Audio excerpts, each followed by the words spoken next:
नमस्कार। सभी 12 राशि के दर्शकों का बहुत बहुत स्वागत।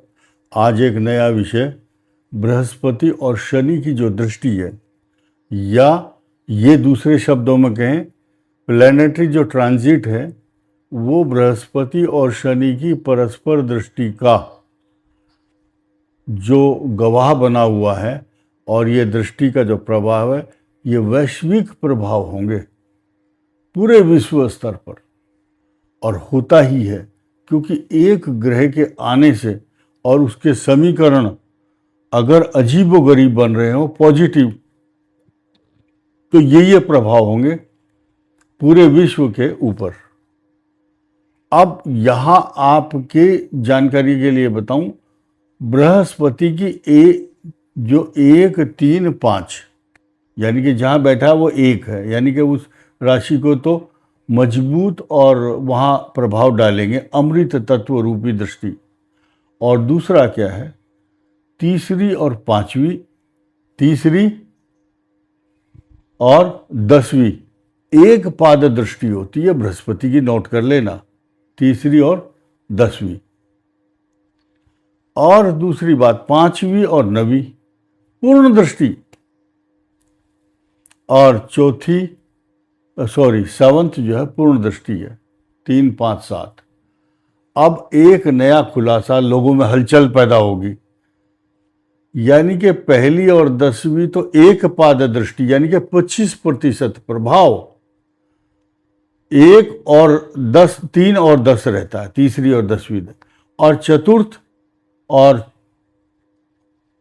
अष्टम, ये चौथा और 8वीं जो दृष्टि है वो बृहस्पति की 50% दृष्टि, और 75% 5वीं 9वीं ये मानते हैं। लेकिन शास्त्र कहते हैं कि 5वीं 9वीं और 7वीं पूर्ण दृष्टि है गुरु की। ऐसे ही शनि की पूर्ण दृष्टि तीसरी, शनि की 7th दृष्टि पूरी, शनि की 10th दृष्टि पूरी, ये है, बाकी कोई और नहीं है। ऐसी पोजीशन में 12 की 12 राशि प्रभावित होंगी। बृहस्पति का सीधा सीधा प्रभाव मीन राशि पर तो होगा ही होगा, शनि पर पूर्ण दृष्टि है। ऐसे मामलों में अब फलादेश करने का तरीका और इसका जो प्रोसीजर है वो बदल जाएगा। क्या बदलेगा? इधर मंगल, इधर शनि और इधर राहु, ये तीनों का जो एक साथ बैठना और यहाँ पर बना रहा है पाप कर्तरी योग शनि के मीन पर होने के कारण। जब मीन पर शनि पाप कर्तरी योग से ग्रसित हुआ तो बृहस्पति ने इसके ऊर्जा दे करके इसके भय को खत्म कर दिया, या इस पाप कर्तरी के नेगेटिव इफेक्ट को कम कर दिया। इसका असर क्या हुआ? जिन जिन राशियों पर शनि के साइड इफेक्ट थे वो कम हो जाएंगे या न्यूट्रलाइज हो जाएंगे। वो ठीक इसी प्रकार बृहस्पति की दृष्टि को समझिए, एक ये राशि शुभत्व को प्राप्त कर रही है, ये फिर पंचम यानी कि वृश्चिक, फिर सप्तम यानी कि मकर, फिर नवम यानी कि मीन। तो ये जो समीकरण है ये बहुत बड़ा है और इसका लाभ सबको मिलेगा। 31 अक्टूबर तक तो मिलना ही मिलना है, लेकिन उसके एक महीना बीच में जो समीकरण थोड़े से बदलेंगे बृहस्पति के ट्रांजिट के कारण, उसका जो चर्चा है वो बाद में करेंगे। लेकिन फिलहाल आप समझिए, ये जो समीकरण है ये विश्व स्तर पर तेल से जो उत्पन्न क्राइसिस है उस पर उसको राहत देने की बात होगी, क्योंकि तेल यह है तेल शनि। ये विपरीत स्थिति में जब शनि है वो तेल का जो क्राइसिस करता है, ये पाप कर्तरी योग के कारण राहु और मंगल के बीच में है। ये क्लियर हो चुकी है बात। और बृहस्पति प्रॉस्पेरिटी के देने वाले हैं। सोने के ऊपर बात बहुत दिनों से कर रहे थे हम, अब सोने को विवाद के रूप में देखा जाने लगा है, क्योंकि सोना, उसका नाम ही सोना है, गोल्ड है। तो बृहस्पति जब उच्च राशि में होते हैं तो सोना भी उच्च स्तर पर पहुंचता है। नई नई बात सुनिए, ये जो राहु और केतु की जो पोजीशन है, आप इससे ऊपर ऊपर का हिस्सा देखिए, सिर्फ इतना। अब यहां देखिए, कुंभ, मीन, मेष, वृष, मिथुन, कर्क और सिंह, सिर्फ ये 180 डिग्री तक ही प्रभाव है पूरी सृष्टि के ऊपर, यानी कि जो आधा विश्व है, आधे विश्व को अपने चपेट में लिया हुआ इन ग्रहों ने कालसर्प योग के कारण। 2 अगस्त के बाद ये कालसर्प योग का जो बंधन है, ये जो बैन लगा हुआ है सृष्टि के ऊपर, वो हट जाएगा। उस समय बहुत बड़े बड़े समीकरण बनने को आपको नजर आएंगे बनते हुए, और ये जो 12 की 12 राशियां हैं, इनमें कई प्रकार के बदलाव उस समय भी देखने को मिलेंगे जब जब सूर्य का बदलाव होगा, शनि का, मंगल का, राहु का और केतु का।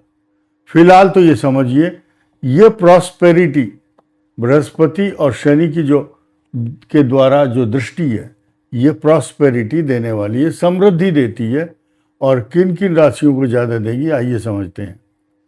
मेष के लिए समृद्धि कारक है, वृषभ के लिए बहुत अच्छी आत्मोन्नति, भाग्य को उन्नति देने वाली, मिथुन के लिए चारों तरफ से खुशियों के दरवाजे खुले हैं, और बृहस्पति कर्क पर उच्च राशि में आने से आपके भाग्य को अचानक बहुत तेजी से बदलने वाले हैं। सिंह राशि जो कि केतु से भी पीड़ित है और ढैया से भी, तो ऐसी पोजीशन में आपके कष्टों पर विराम लग जाएगा, परेशानियों पर विराम लगेगा। और जो बहुत दिनों से मैं आपको बताना चाहूँगा, कुछ लोगों के सवाल आते हैं, परेशान होते हैं, किसी का कोई बीमार है, कोई जेल में है, किसी को बेल नहीं मिल रही, तो मैं आपको बता रहा हूँ कि मुझे फ़ोन करने की आवश्यकता नहीं है। जिनको बहुत बड़ी वेदना, कष्ट, चिंता और ऐसा अटका हुआ काम है, तो इस जून के महीने में 80% लोगों की जो व्यथा है वो समाप्त होने वाली है। जो चिर प्रतीक्षित, लिंगर ऑन, लटके हुए थे काम, और एक ये आप तुक्का ही समझो, पूरे विश्व के जो हमारे सिंह राशि के भाई बहन हों, चाहे कुंभ के हों, या जिनके ऊपर बहुत बड़ा जिम्मा था, ये काम नहीं बन रहा था, शनि मीन राशि का हो, कर्क मिथुन का हो, न्यायालय से संबंधित समस्याएं सब का निपटारा होने वाला है, राहत मिलेगी। बृहस्पति विश्व स्तर पर चेंज लाता है। और सिंह राशि का बताया, उसके बाद कन्या। कन्या के लिए सारी खुशियां चारों तरफ से आने वाली हैं। तुला के लिए जो भ्रम की स्थिति थी, कैरियर में बदलाव, उन्नति, तरक्की, मान सम्मान सब कुछ मिलेगा। और वृश्चिक के लिए भी चारों तरफ से सुखद एहसास, सुखद पहलू में आपको चारों तरफ के जो बैन लगे हुए थे परेशानियों के, वो हट जाएंगे। धनु के लिए अप्रत्याशित सफलता, ढैया के प्रभाव ज्यों के त्यों, लेकिन खुशियां जरूर मिलेंगी। मकर के लिए अत्यंत शुभ पराक्रम भाव मजबूत होगा, और मकर पर बृहस्पति भी।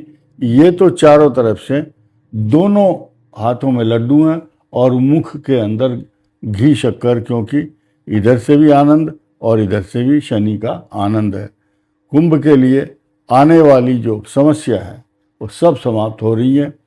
ये जो समीकरण प्लैनेटरी ट्रांजिट जो है, ये बृहस्पति की, शनि की दृष्टि का कुंभ पर बहुत पॉजिटिव असर होने वाला है। और मीन के ऊपर तो होगा ही होगा, क्योंकि जो दुखों का ढेर, कष्टों का जो एक तरह से पुंज ढेर समूह, दुखों का समूह इनको घेरा हुआ था। अब वो सब धीरे धीरे इनका जो सूर्य है वो उदय होगा और ज्योतिपुंज के रूप में ये राशि चमकेगी। बाकी सब राशियों के लिए भी शुभ है, और जिन जिन राशियों के लिए कष्टकारक है उनको क्या करना है, सूर्य को जल देना और पीली चने की दाल भिगो करके गाय को खिलाने से आपको बृहस्पति और शनि के जो दुष्प्रभाव हैं उनसे मुक्ति मिलेगी और लाभ मिलेगा। इस वीडियो में इतना ही। धन्यवाद। नमस्कार।